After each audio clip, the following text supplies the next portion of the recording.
வானம் அறிந்த அனைத்தையும் அளந்திடும் சொல். சொல்லுக்குள் பயணப்பட்டு பாருங்கள். சொல்லுக்குள் பயணப்படுகின்ற ஆற்றல் எப்பொழுது வரும்? சொல்லிற்கான பயிற்சி இருக்கும் பொழுதுதானே வரும். சில பேர் சொல்லுவான், நான் தெரியாமத்தான் கேட்கிறேன். தெரிஞ்சு கேட்கிறான்னு அர்த்தம்.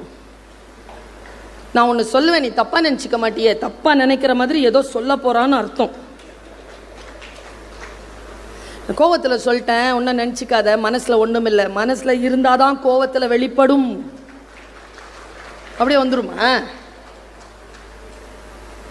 எப்பொழுது நீங்கள் புரிந்து கொள்வீர்கள்? நிதானமான வாசிப்பு அறிவு இருந்தால் தானே. போகிற போக்கில் அப்படி சொல்லிக் கொண்டு போவார்கள் பேரறிவாளர்கள். ஒரு புத்தகத்தில் 600 பக்கம் இருக்கும். 600 பக்கமும் உங்களுக்கானது இல்லை. 4வது பக்கத்தில் 3வது வரியில் ஒரு 2வது சொல் ஒன்று நிற்கும். அந்த சொல்தான். அதற்காகத்தான் 400 பக்கங்கள் நீங்கள் படிப்பது.